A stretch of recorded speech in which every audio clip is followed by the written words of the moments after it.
10 플러스 10이 아니고 7 플러스 7이죠. 그래서 처음에 정보공개 신청을 받았을 때 행정기관이 어느 범위 내에서 이제 그 일정이 있을 거 아니에요. 이제 제한 업무 처리 기간이 있는데 그게 처음에는 10 플러스 10이고 원래는 10일이고 연장하는 건 10일. 그래서 10 플러스 10이고 이의 신청을 받게 되면은 이의 신청은 해당 공공기관에 한다고 그랬어요. 상급기관에다 하는 게 아니고. 그럼 이의 신청이 들어오면 다시 한번 생각해 보라고 이의 신청이 들어온 거잖아요. 그럼 다시 생각을 할 때는 기간을 좀 줄입니다. 똑같이 10 플러스 10이 아니고 7일이고 연장할 거면은 이 7일 범위에서 한 번만 연장할 수 있고 똑같이. 그래서 10 플러스 10, 7 플러스 7 이런 식으로 대꾸를 이루어서 이렇게 유기적으로 그냥 무턱대고 그냥 암기할 게 아니라 이렇게 해서 이건 2차에서 만약 물어보면은 공공기관 정보공개 이거 어떻게 하니? 신청하는 절차 어떻게 돼? 그러면은 공개하게 되는 절차는 어떻게 돼? 그럼 며칠 안에 뭘 어떻게 해야 되고 통지를 어떻게 해야 되는지 다 적어야죠. 2차 답안에다가. 이거는 확실하게 외워줘야 됩니다. 날짜 같은 거는. 그 다음에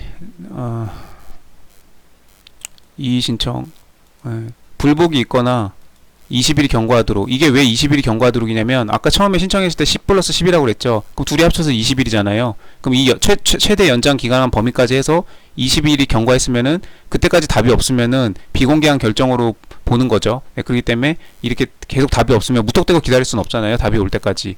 그렇기 때문에 이때는 20일 경과 그 날로부터 날부터 여기 주문에 다 있죠. 30일 이내. 결론은 30일 이내에 이의 신청하면 됩니다. 내가 그 처분을 알게 된 날로부터 비공개 결정이나 부분 공개 결정이 있으면 일부 인용 판결이죠. 내가 신청한 거에 대해서 전부 공개가 안 됐어요. 비공개는 물론이고 부분 공개도 내가 원하는 의사가 전부 다 충족된 건 아니잖아요. 이런 결정이 있으면 이 처분을 알게 된 날로부터 30일 이내에 하면 될 것이고 이런 결정 자체가 아예 없다. 가타부터 말이 없어. 그러면은 무작정 기다릴 수는 없고 20일이 경과하는 순간 그때로부터 30일 이내에 하면 됩니다. 그래서 이거 확실하게 적어주시고 그 다음에 다시 이의 신청이 들어갔을 때는 이제 10 플러스 10이 아니고 7 플러스 7이다. 그 다음에 이렇게 연장하게 되면 당연히 청구인한테 통지를 해줘야죠. 여기도 아까 처음에 10 플러스 10인데 이렇게 플러스 10을 할 거면 그럼 상대방한테 얘기를 해줘야죠. 그래서 그 사람은 가타부터 기다려야 되니까. 근데 막 이렇게 연장 통지를 안 해줬다. 지체 없이 해줘야 되는데 그러면은 민원인은 정보공개 신청을 넣어놓고 20일이 지나도록 뭐 연장했다는 말도 없고 20일이 경과했으니 이때는 그때부터 이의 신청을 할 수 있겠죠. 그래서 이런 건 중요한 내용이니까 확실하게 알아둬야 됩니다. 그 다음에 민원 처리에 관한 법률이 등장하죠. 민원으로 처리할 수 있다.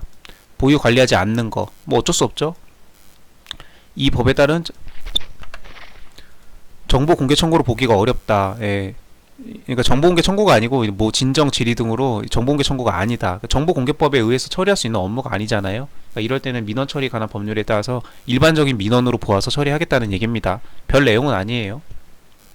2020년도에 신설됐으니까 뭐 아직 출제가 안 됐으면 한 번은 물어볼 수 있겠죠. 이런 거는 좀 눈여겨봐 두고 그 다음에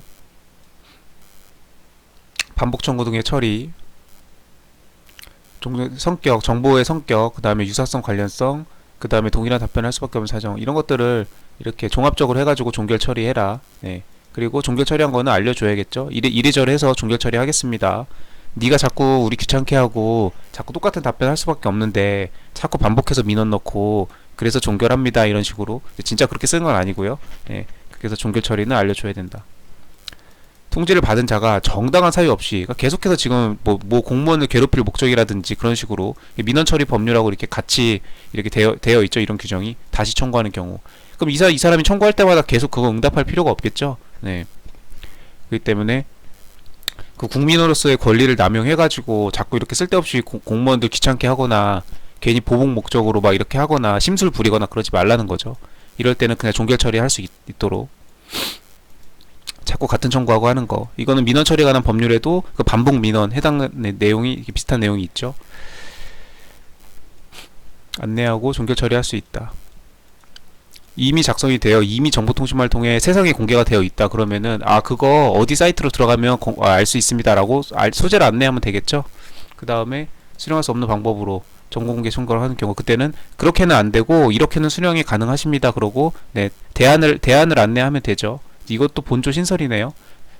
비교적 최근에 신설된 내용이기 때문에 아직 한 번도 안 나왔다면은 뭐 2차로 나올 수도 있겠죠. 그래서 눈여겨봐두면 좋겠습니다. 그다음 국회 보고, 이건 이제 국회직 시험이니까 아마 이런 조문들도 이렇게 조금 뭐 중요시하다고 보아서 이렇게 넣어준 것 같아요. 네, 근데 뭐 2차에서도 뭐 쓸 수도 있죠. 그래서 이런 보고서를 행정안전부 장관이 작성한다는 거, 그리고 매년 정기국회 개회 전까지 이렇게 국회에 제출하면 되는구나. 네, 그래서 이런 내용들이 있구나 정도만 알면 됩니다.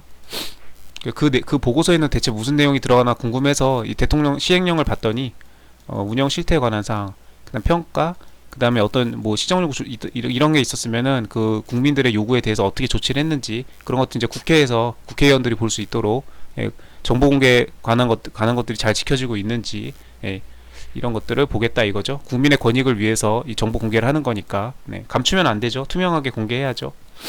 그래서 이거는 너무나 중요한 법률이기 때문에 잘 알아야 된다. 3번 공물, 이거는 2차에서 나올 일이 없을 것 같아요. 패스하겠습니다. 국가배상 책임, 이것도 이거 굵은 글씨를 절차적 권리를 보장하지 않은 위법이 있는 경우 정신적 손해배상을 구하는 것이 가능합니다. 절차적 권리를 위반한 것도. 이거 지문 자체는 틀린 내용이고 자세한 해설은 이미 시험 친지가 한참 됐기 때문에 그 학원 해설이 다 공개되어 있어서 뭐 이런 거 해설하진 않고요. 행정사 2차 시험에서 저기 숙지해야 될 만한, 시험에 나올 수 있을 만한 판례만 보고 넘어갈 거니까. 한국전력공사가 이렇게 하면서 당초 예정지 경과 주민들의 반대로 이렇게 변경을 하면서 이런 영향평가, 환경영향평가 이런 거 있죠. 주민 의견 수렴 절차를 거치지 않았답니다. 자, 절차적으로 위법하죠. 네, 의견 청취 절차를 거치지 않았어요. 의견을 수렴하는 절차를 거치지 않은 채 주민들의 의견을 수렴하는 절차를 거치지 않았어요. 그러면은 기회를 박탈해서 상당한 정신적 고통을 가하였다. 그래서 정신적 손해를 배상할 의무가 있다. 행정절차법상에 이런 그 의견 수렴 절차를 거치지 않으면 이것만으로도 정신적 손해를 인정해가지고 배상할 의무가 있다고 한 판례가 있네요. 네, 이 정도는 알아두면 좋겠죠. 뭐 꼭 이게 그 행정사 2차 시험의 사례로 나올지 안 나올지는 모르지만, 네. 이게 절차적 그 의견 제출, 이거는 행정 절차론에서 굉장히 중요하죠. 2교시. 네. 근데 이것도 정신적 손해배상을 하게끔 되겠구나. 이게 의견 수렴을 거치지 않았다는 그 사유만으로 이런 판례도 있구나 알고 넘어가면 됩니다. 그 다음에 2020년도 판례, 이것도 최신 판례인데, 일반적 행정절차법은, 네, 행정청을 행정에 관한 의사를 결정하여 대외적으로 표시하는, 네, 공포권이 있는 저기죠. 다른 행정 권한을 가지고 이렇게 하는 저기를 정의하고 있다. 네, 행정절차법의 그 정의에 관한 내용이죠. 네, 그래서 행정청은 사인도 가능하다라는 거. 네, 사인은 일반 개인을 얘기하는 거죠. 네, 그래서 공공단체는 이런 위탁받은 이런 데들은 물론이고 사인의 경우에도 행정청이 되는 수가 있다. 행정소송법도 이렇게 하고 있답니다. 행정소송법은, 네, 행정사에서 2차에서 그 범위가 아니죠. 운영에 관한 법률은 입찰 참가 자격 제한 이런 게 있고, 입찰 참가 자격 제한 할 수 있고, 네. 이 공공기관의 운영에 관한 법률은 직접적인 그 출제 법률은 아닙니다. 기획재정 정하도록 규정하고 있단다. 이렇게 해가지고 하고 있는데, 입찰 참가 자격 제한 조치는 구체적 사실에 관한 법 집행으로서 공권력의 행사, 처분의 개념이죠. 행정처벌에 해당한답니다. 입찰 참가 자격 제한 조치, 객관식에서 많이 본 적이죠. 네. 운영법은 이렇게 권한을 부여했답니다. 권한을 부여했으니까, 네, 이제 그 권한을 받은 그 기관들이 어떤 처분을 하면 그게 행정처분인 거죠. 행정청의 권한을 부여받았으니까. 그 다음에 이제 이게 5번 행정입법 관련해가지고 이거 하려고 했나봐요. 자, 한국수력원자력 주식회사. 네, 이건 사례에 뜰 수도 있죠. 네.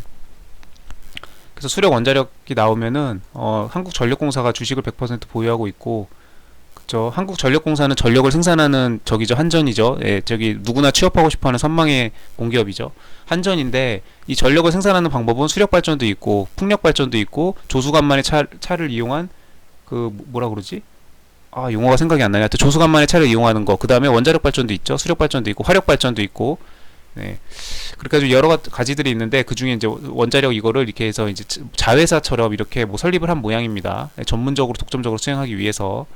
네, 이렇게 있고, 시장형 공기업, 이거 행정학에서 배웠죠. 네, 그래서 뭐 준정부기관, 그 다음에 공기업은 시장형 공기업, 준시장형 공기업 해서 뭐 매출이 2억 원 이상인가? 이런 걸로 이렇게 구분을 해가지고 2조 이상이었나?